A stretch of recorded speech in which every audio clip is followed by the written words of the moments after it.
I paid $158.46.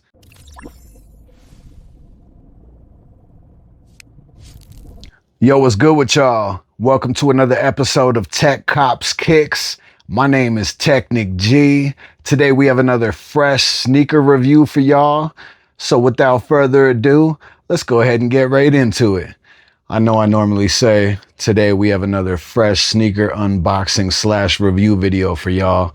But if you go back and watch episode 49, I already unboxed this shoe with the Jordan 13 Flint because I bought them both at the same time from the same website.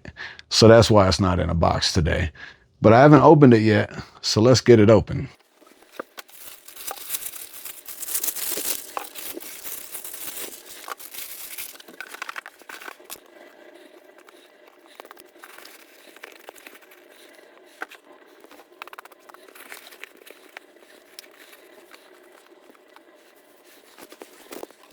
Today we're taking a look at the Air Jordan 1 Retro High OG in the Love Letter colorway.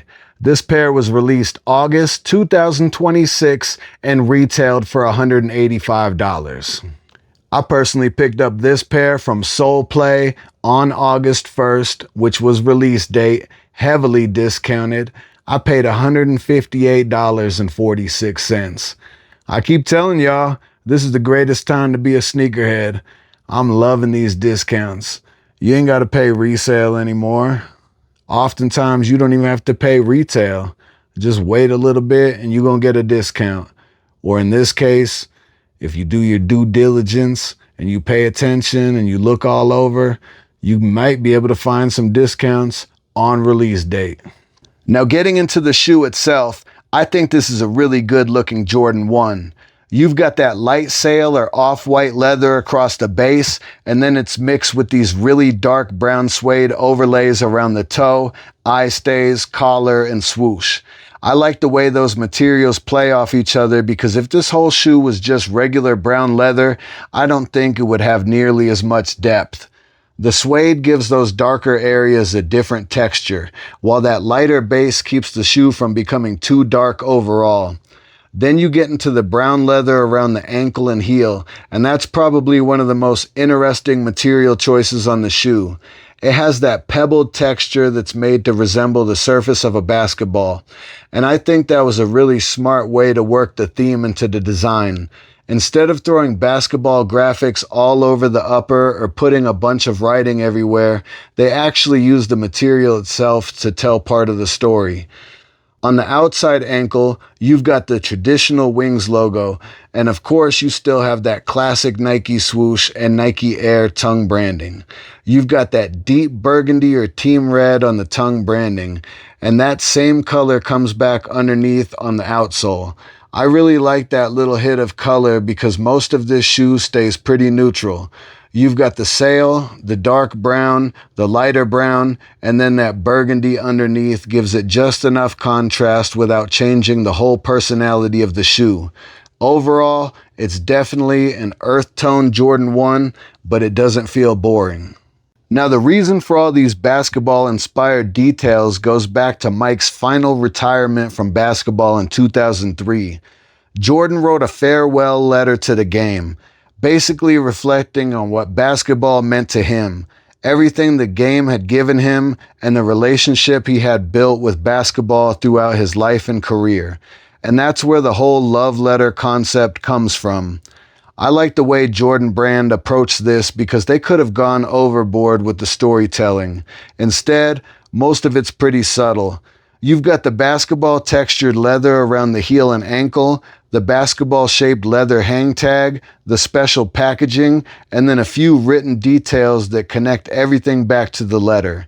So even if you knew absolutely nothing about the story, you could still look at this shoe and just see a clean brown and sail Jordan 1. But once you understand what all those little details represent, the shoe starts to make a lot more sense. And to me, that's usually the best kind of storytelling on a sneaker. The shoe should still look good first, then the story gives you another reason to appreciate it. And this is where the shoe gets a little more personal for me. On the inside ankle, stamped into the basketball textured leather, It says, "Much love and respect." And when I saw that, I was like, man, this shoe is kind of perfect for me. That's something I've been saying forever. I've written much love and respect in letters. I say much love talking to the homies, and that's just naturally been part of the way I talk for years. And if you watch TEQCopsKicks, you already know how I end every episode. Much love, y'all. Peace. So now I've got a Jordan 1 high with those actual words stamped into the side of it. Obviously, those words are on the shoe because of Mike and his relationship with basketball, but they just happen to have their own separate meaning for me too. And that makes this pair feel a little different from a regular release. Then you add in the fact that the Jordan 1 high is already my favorite sneaker, and yeah, this one just makes a whole lot of sense for my collection. And I definitely have to talk about the packaging too. The box carries that same basketball theme with the textured design all over it. And then you've got the basketball-shaped leather hang tag that comes with the shoe. I always appreciate when Jordan Brand does stuff like this. Special packaging alone is never going to make me buy a sneaker that I don't like, but when the shoe is already good and then the box and accessories actually connect back to the concept, it makes the whole release feel more complete. It doesn't feel like they just came up with a name for the colorway and called it a day. There was some actual thought behind the presentation. And beyond all that storytelling, I think this pair works simply because it's still a good Jordan 1. We've seen plenty of brown Jordan 1s over the years. Earth tones on this silhouette definitely aren't anything brand new. So if they just had given us another brown and sail Jordan 1 with regular materials, I probably wouldn't have nearly as much to say about it. But the mix of materials gives this pair its own identity. You've got the lighter leather, the dark suede, the pebbled basketball leather, and then that burgundy outsole underneath. Everything works together without the shoe looking over-designed. Sometimes brands try so hard to tell a story that the actual sneaker ends up looking forced. I don't think that happened here. Take the entire story away, and I'd still think this was a clean Jordan 1. The story just makes it better. For sizing, I went with my normal size 12. Jordan 1 high OGs fit true to size for me, so I didn't need to do anything different with this pair. Comfort-wise, it's still a Jordan 1. It's an old school basketball shoe, so I'm not going to sit here and act like this is some modern comfort sneaker. But for casual wear, I've been wearing Jordan 1s for years. I know exactly what I'm getting, and I'm good with it. And this should be a really easy colorway to wear. You've got brown, sail, dark brown, and a little bit of burgundy. So there are a lot of different ways you can put a fit together with these. Jeans, cargos, black pants, khaki, other earth tones. It shouldn't be difficult at all. The main thing I'd probably watch is the suede. That's going to show dirt and wear differently than regular leather. And with that lighter colored base, I probably wouldn't treat these like some beater Jordan 1. But I bought them to wear. They're definitely going to go into the rotation. For me, this pair checks a lot of boxes. It's a Jordan 1 high. I like the colorway. I like the different materials. The basketball theme actually makes sense, and the storytelling doesn't get in the way of the shoe itself. Then you add in that personal connection with the wording on the ankle, and that's really what separates this pair for me. And getting it on release date for $158.46 after tax just made the pickup even better. I would have wanted this shoe at retail anyway, so being able to get it discounted on day one was basically icing on the cake. So overall, I think Jordan Brand did a really good job with the Love Letter Jordan 1. It has a real story behind it, but they didn't beat you over the head with it.